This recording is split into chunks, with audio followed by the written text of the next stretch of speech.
Let the galaxy burn.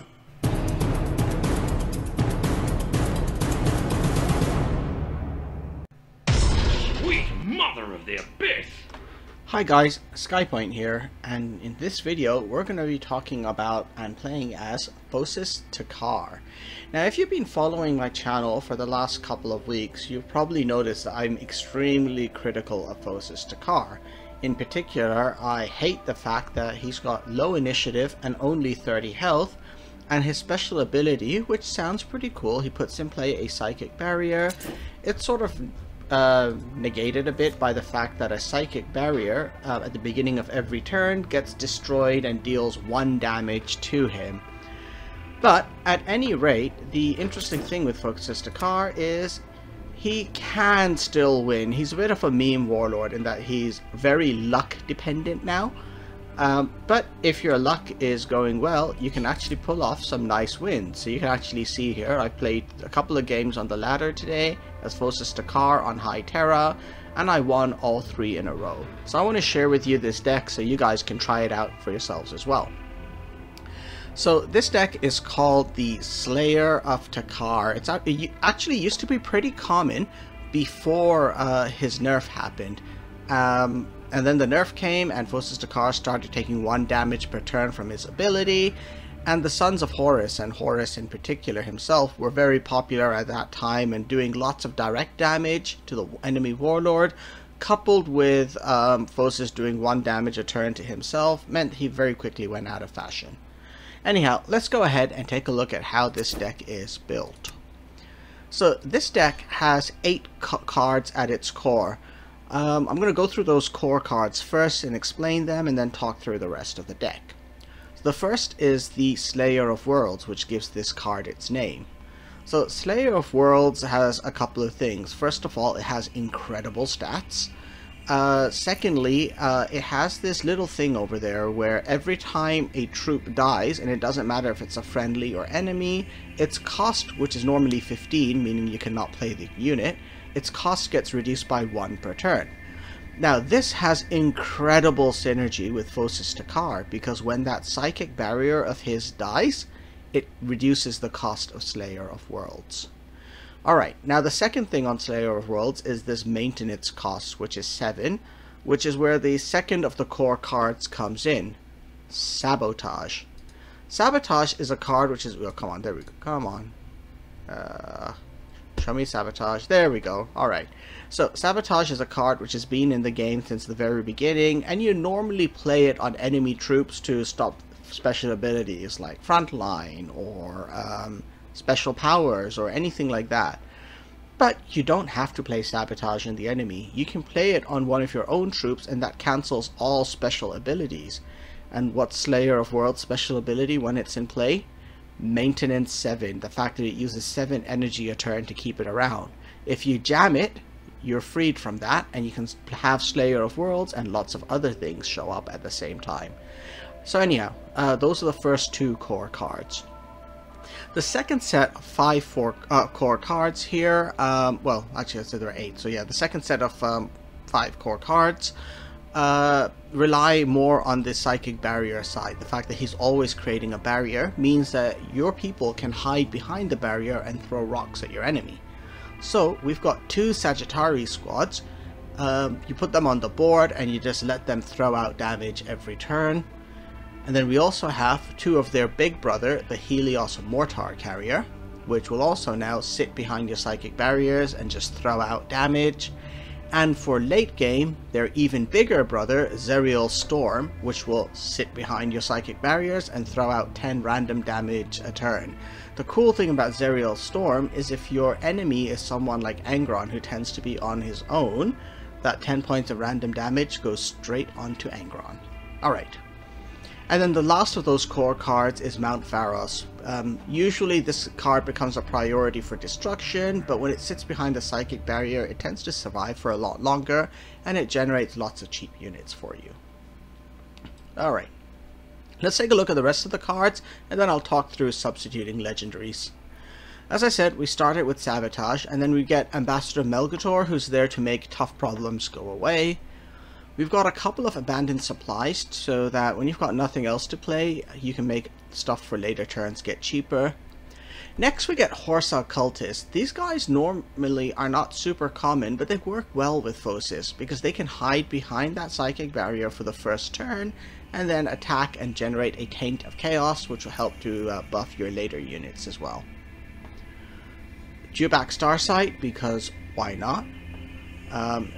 Actually, the main reason why you have Dewback is most of the legions in the game are balanced, so the cards for the legions don't work too well with each other. With cards like Dewback and with Mount Pharos, you can start getting cards from other factions, which sometimes turns OP. Alright, next we've got Bessenmet Squad. So these guys are pretty lackluster, but they actually work well here because as your enemy units are getting weaker, Bessenmet Squads can be used to just finish them off. And similarly, Goldstone's Hunters is in here for doing a similar role with a bit more oomph. Next, really important for this deck, a pair of shield generators. When your guys are hiding behind your psychic barriers, they're sort of protected from physical direct attack, but they're vulnerable to tactics, and shield generators makes that much harder for the enemy. Just watch out, it makes it harder for yourself to play tactics too. I've talked about the Sagittari squads, these guys were really important. A little bit of area damage comes from an artillery strike. A little bit of precise damage comes from Ankh-To. We only have one of those in this deck, so when you play your Ankh-To, you usually want to play it when you've got nothing else in play so that it comes back to your deck and you can use it again later on. Skitarii Protectors are there for, well, a bit more protection. They also have a useful anti-stealth ability there, which might work out nicely. We've got some defense satellites for more area damage, a pair of Joker companies who are just good all round. Their stats are worth it on their own, but they also are great for anti-stealth, so these guys are really useful. A Forge complex to, again, trying to get a couple more units and cards around. With many warlords, playing Forge complex is a really big risk because you're probably going to take some direct damage afterwards. With Phosis though, because of his psychic barriers, he can often play a Forge complex and still not take any damage that turn. Talked about the Helios mortar carriers. I talked about Mount Pharos a bit. Just like Dewback, it's there to give you not only troops from a different faction, which might throw off the balance in your favor, but also those units are cheaper, so you get more units getting played. Doombringer, really great one. Also, the Doombringer has a lot of synergy with those psychic barriers. It sits behind them and just throws out 2 damage to every enemy unit every turn.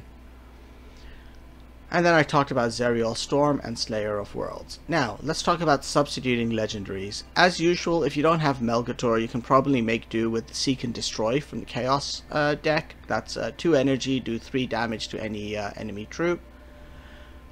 Dewback Starsight, honestly, he rarely survives more than 1 turn, so he tends to stick around a bit more in the Phosis deck because of those psychic barriers, but you can probably substitute Dewback with almost any 3 energy unit of your choice, maybe an Imperial Las Rifle section or something like that, but yeah, you lose out a little bit on because Dewback is a real damage magnet, and so people really focus on taking down Dewback as opposed to other units, and obviously you don't get the extra card being drawn, but you know, you can sometimes live without Dewback.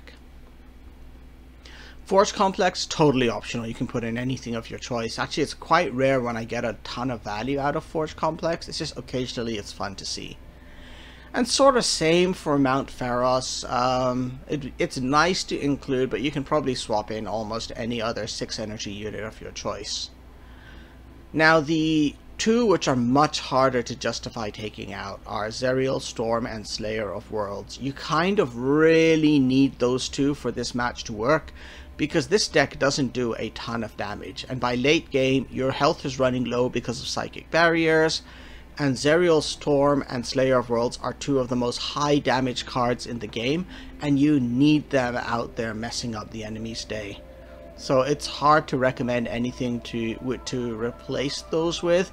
Maybe for Zerial Storm, I mean the Imperial Army has sort of like the cheap version of that, which is an epic card, which is, where is it gone? Hell's Fury could work there instead.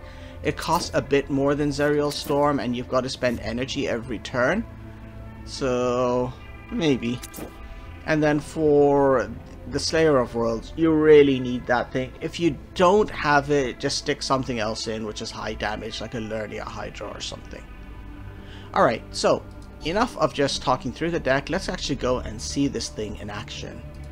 So I'm going to show you those 3 matches, starting with probably the best, which is against Constantine Valdor, played against a really good player at around over 4,100 rank. So let's go ahead and see that in action. Alright, so I did not draw Slayer of Worlds to start with, so I'm actually going to replace a bunch of my cards to try and draw Slayer of Worlds. I'm not throwing away my abandoned supplies because those can be used to trigger card draw and maybe get me a cheap Slayer, so let's accept this and go. Okay, no Slayer, but I've got a good blend of cards for the first couple of turns. So he plays a card to gain Survivor, which is kind of irritating. Let's go ahead and throw out my first abandoned supplies. He's now got 15 health more than me effectively after that Survivor 5. Here, let's throw out a Psychic Barrier, try and protect myself. So with the barrier in play, he's no longer attacking me directly, instead he's just doing extra card draws. So my barrier goes away, it does its 1 point of damage to me. I'm gonna play another Abandoned Supplies. Oh, nice, a cheap mortar carrier, that's always useful. And there's a shield generator to protect me from tactics, and my next Psychic Barrier. He's just drawing another card and not attacking again. There's no point attacking, he'll just take 1 point of damage from the shield generator, so he's just relaxing there. Now, those psychic barriers are just keep doing damage to me there. You can see now I'm almost 12 plus 5, 17 points of health behind him, although that cheap mortar carrier is starting to level things out. Oh boy, look at that. That's the first of the custodians here, but there's my Slayer of Worlds. I drew it and the Psychic Barrier died, so it's already gone down to 14 energy cost. Let's throw out another barrier to protect myself.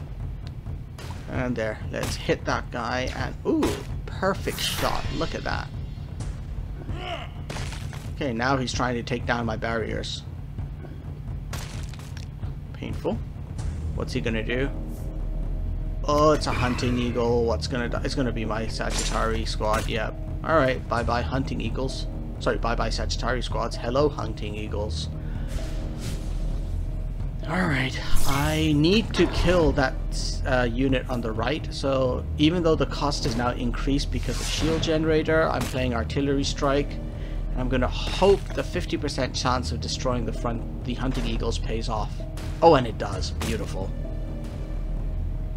Okay, so now he's only got 10 points of health more than me, but oh god, Acetum Terminators. I love playing those guys when I'm Custodies. I hate facing them. Their stats look terrifying. Let's drop some extra protection and some cultists and another Psychic Barrier. How will I deal with those? Would have been helpful if the mortar hit the Terminators, but oh well. Oh no, another Hunting Eagle. Bye bye Protectors. These Terminators, man, they're nuts. At least because they've got Sentinel, he stopped drawing cards. Although he spent the first couple of turns drawing so many cards, it's not hurting him yet. Okay, here it comes, Doombringer. Let's see what happens. Hopefully the mortar hits the Hunting Eagles. No, but at least it took out one unit. There we go, alright. Again, with 2 units with Sentinel in play now, he's struggling. Oh god, that's not good. Alright, so yeah, there we go. Those Hunting Eagles are now really wrecking me. Great. I don't want to play the Slayer of Worlds yet because I don't have Sabotage to jam it, and I don't want to be paying that 7 maintenance cost. But man, look at that board presence he's now building up. That's a crazy amount of damage he's potentially got next turn. Okay, he didn't get to finish killing all my stuff. That's good.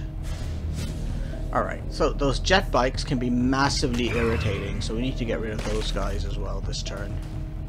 So one to kill the hunting eagles, a second to kill the jet bikes, and a third to, let's take a look here, we're going to hit the Acetum Terminators. Psychic barrier goes up. Oh, I was hoping I'd hit one of the guys on the left. Anyway, with Sentinel it means he still can't put any new cards in play.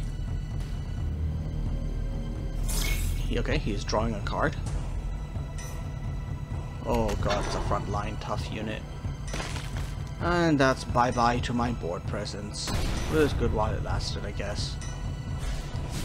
Alright, so I made a mistake here. I used Ankh-Tau to hit the high health unit instead of the low health unit. Then I made a second mistake. I dropped Melgator and forgot that he doesn't affect Custodes, but I was forced then to play my Slayer of Worlds. I did give it some protection with the Psychic Barrier, so it's not all bad. Oh god, more buffing on Valdor. And there goes my protection. What's he gonna hit? Oh, he goes for me. Look at that big whopping hit, and now I'm back to being 15 points of health behind him. Okay, but this is good. It's starting to turn around. I got more of what I needed. I can drop a Bessenmut squad over here and go ahead and take out his buffing guy over there and then hit him hard, and now I'm actually even on health. He's got 9 plus 5 is 14 and I've got 14. So he's forced to keep drawing cards. Perfect. Starting to look much better for me. Let's keep the pressure going. Let's cut him into his survivor health. See, if he didn't have survivor 5, I would have won by now already. Just trying to get into a position where if I drop that mortar carrier next turn, I've got a 1/3 chance of killing him. Nope. 1 in 4 chance of killing him. I don't like those odds too much. Okay, let's take out that Acetum guy. Put up a Psychic Barrier, and that's it. See, I couldn't actually play anything because I didn't jam the Slayer of Worlds, so I was paying that 7 maintenance cost and that left me stuck. And oh no, he's triggered his Reckoning. Okay, he hits the Psychic Barrier. He destroys the Psychic Barrier. Is he gonna... Yeah, he's got to destroy the Slayer of Worlds. Yeah, bye-bye. Alright, now at least, because of Sentinel, he's not going to draw any more cards, and Valdor in his transformed state cannot draw cards. So now, I can actually put 2 Joker Companies down, which gives me enough damage to win next turn, and there's nothing he can do. Because of the Psychic Barrier, he can't attack me or my units. Because of Sentinel, he can't draw tactics, and so he quits. Alright, so that was the first of the games I wanted to show you. Let's take a look at the second match, which ended slightly differently. This is against Erlin, so a very different deck build. Erlin tends to be very high aggression, and you can see from the guy's ranking, he knows how to use Erlin. So here we go. Again, I don't have any Slayer of Worlds, so I kept 1 card to play in the first turn and did a mulligan on the rest. And Tzinch rewarded me with a Slayer of Worlds. He did 3 points of damage to me right off the bat. Now I've got to immediately get my Psychic Barriers up because I don't want to get hit by the World Eater's Land Speeder for 4 damage. So drop my Cultists and throw out my barrier. Alright, so much for my plan to use my Cultists. He destroys them instantly, and my barrier is going to get destroyed at the beginning of my turn, leaving me 4 points of health behind it. Alright, there goes another barrier. And now we're going to drop the Goldstone Hunters and hit him. And that's basically, I decided to use the Goldstone Hunters because they'll definitely die, and that's going to reduce the cost of the Slayer of Worlds, because you can see it's already ticking down hard. Okay, my barrier gets destroyed, and that cuts Slayer of Worlds again. Let's Ankh-Tau his guy, which will bring Ankh-Tau back into my deck, and I draw a card, which is another Ankh-Tau, nice. But more importantly, Slayer of Worlds gets cheaper again. And with that Psychic Barrier, I'm still protected from that World Eater's speeder, but not from Argus Brond. That's going to be a little bit painful. Alright, so what I'm going to do here is drop a Joker Company first, because that's going to do some damage to Argus Brond. Which is a risk, because it's going to boost his attack when he takes damage, but I can't take the risk of him having a lot of cards to ping him with 1 point of damage repeatedly, and then hit me for a one-hit kill. Like, you see, Strike and Fade, he could have used Strike and Fade on Argus Brawn and done a ton more damage to me that way. Oh, nice, he's healing Argus Brawn back up to 6 health, and he goes to attack me. That's a clever move. Alright, he has got to die now. So what I'm going to do over here is hit him with Goldstone's Hunters, which will kill him. Then bring out Behemoth Squad and hit the Pi Alpha guy, who doesn't do enough damage to kill Behemoth Squad, so he stays alive. And it's going to force this guy to do something to kill them. Okay, he's damaging me. He's got 6 points of health more. But keep an eye on that Slayer of Worlds getting cheaper and cheaper and cheaper. It's a good thing that Behemoth Squad survived, because between them and Ankh-Toe I can take out that shrine. Here we go. The Ankh-Toe goes and whacks that shrine, and it is now gone. Alright, I drew Abandoned Supplies, always useful, so let's play that and put up my barrier. So you can see now Slayer of Worlds is down to 1 energy. But he's really hitting me hard. He's now 10 points of health ahead of me. I actually made a mistake here. What I should have done was put down my Discount Sagittari Squad and a Mortar Carrier. Instead, I treated the Sagittari Squads like they both were at full cost, and I played 2 of them instead. Anyway, that's 4 points of damage to him. So he's 7 points ahead, although he's back to 10 points. Boo. And he's going to destroy one of my guys there, right? Yep, there we go. And a Mortar Strike. Come on, hit the Psychic Barrier. Hit the Psychic Barrier. Nice. Perfect. Okay, back to my turn. The Psychic Barrier is destroyed. I take a point of health, but I drew Sabotage, which means it's going to be time to bring out the Slayer of Worlds. But first, let's drop the Mortar Carrier, because now I'll be doing 5 points of damage to him anyway. Watch in a moment, you'll see that. Sabotage my Slayer of Worlds so I don't pay the maintenance on him anymore, and I can play everything I need next turn.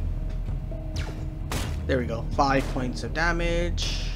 Boom, done. And also an extra 3 from the Sagittari Squad, so he's only, I was going to say he's 3 points of health ahead of me, but now he's 6 points of health ahead.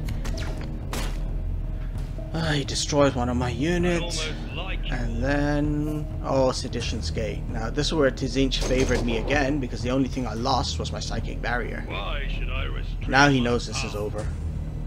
Oh no, he's got a Catacombs of Tisca.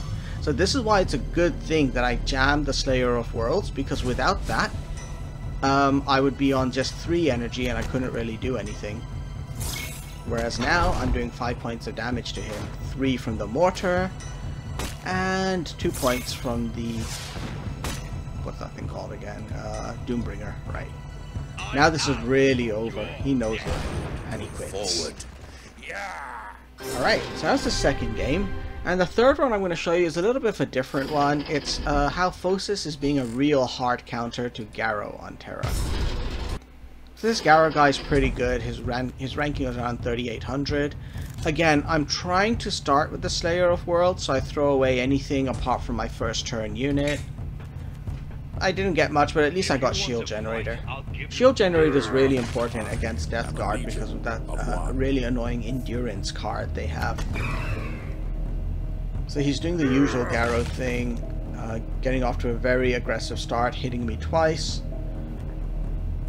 So I also do my usual move. I play Horus Occultist and I throw out my first Psychic Barrier. So he hits the Psychic Barrier with Garrow for 1 point. He drops the Goldstone Hunters. He then goes and destroys the Psychic Barrier for another point. That's actually good for me. It meant that he took 2 points of damage from that Psychic Barrier, and that particular barrier does no damage to me. Although those spikes dying does, as do the Goldstone Hunters. But anyway, that particular psychic barrier did more to him than to me. Shame about the rest of his units. Okay, let's get that shield generator up. So I'm getting ready for that endurance, which will come. Also, he's going to hopefully spend time trying to destroy the shield generator and not try and destroy me. Next turn, my Sagittarius squad will go out, and that's going to hopefully also start doing some useful damage to him. There's 1 point of damage from the generator dying, but now my Sagittarius squad's out. Let's throw up another psychic barrier. Oh, nice. So now when that guy hits the psychic barrier like that, he's going to die. He doesn't have enough health left.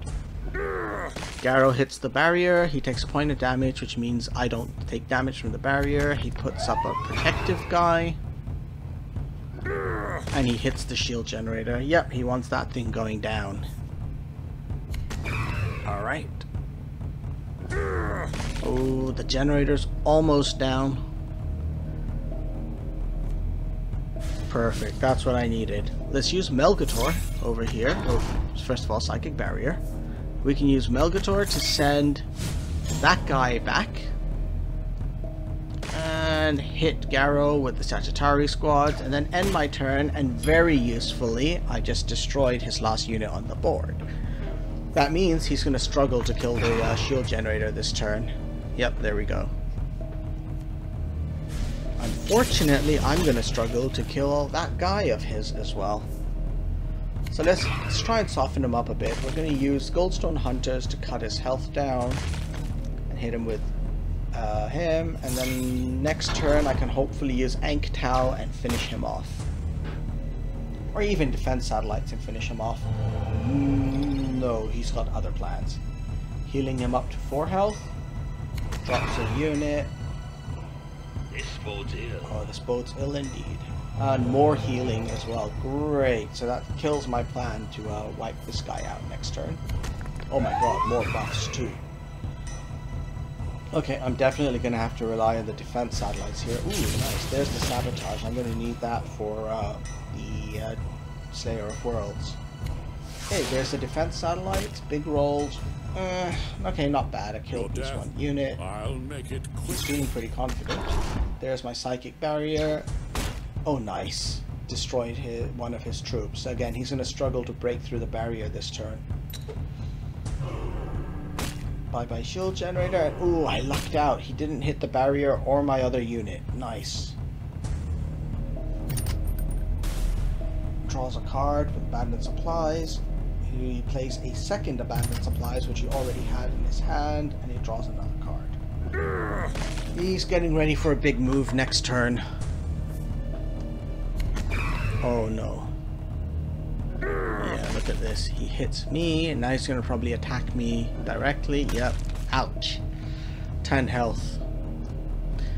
Fortunately, I have a cure. Bring in my Doombringer, which is now going to wipe his board. There'll be 2 points of random damage. Hopefully it goes on me, my Psychic Barrier, or the Doombringer, and not the Sagittarius squad. There we go, it goes on me instead. I can take that, especially now that I'm hiding behind my Psychic Barrier. He's healing himself up a bit. He drops, oh god, another tough front line unit. And he heals himself up. But this is where Sabotage has an alternative use. This is over now. I win. There's 1 point of damage to me. So step 1. We're going to use Sabotage to remove front line from his unit. Now I can attack his warlord directly, so I do that with the Doombringer, attack him directly with my troop, and then finish him off with Ankh-Tau. I could have also finished him off by just attacking him directly with my warlord and letting Doombringer special finish him, but that's it. Alright, anyhow, so that's my Phosis T'Kar deck in action. Let's go take a look at that deck one more time, because I did want to talk about one thing. Yeah, you'll notice there's no healing in here at all. Now, originally when Phosis T'Kar was nerfed, a bunch of people, including myself, went through the logical train of thought and said, well, if he does a lot of damage, if before the nerf he was actually pretty good, But after the nerf, he's doing too much damage to himself. Therefore, the solution is if you just put more healing cards into his deck, he'll be back to being as good as before. It doesn't turn out to be true that way. You'll notice all 3 of those games were pretty close. And the reason I won is the cards I had were generally pretty offensive. If I started replacing offensive cards with healing cards instead, I probably would end up losing a lot of those matches because I'd spend the time healing and not the time actually damaging him. So with Phosis T'Kar, you're already on a timer basically, right? Because every time you use your ability, you're killing yourself. Think of yourself as being on a timer. You need to throw out damage quickly to try and kill the enemy. So don't worry about trying to heal yourself. Just focus on the offense and crush your enemies. Alright, anyhow, so hopefully this has given you a couple ideas of how to play Phosis T'Kar. Go ahead, try it out. Please give me feedback. Let me know if you like him or not. And also, of course, don't forget to subscribe so you keep getting notified whenever I post new videos. So until the next time, have fun playing the game and see you later, guys. Bye for now.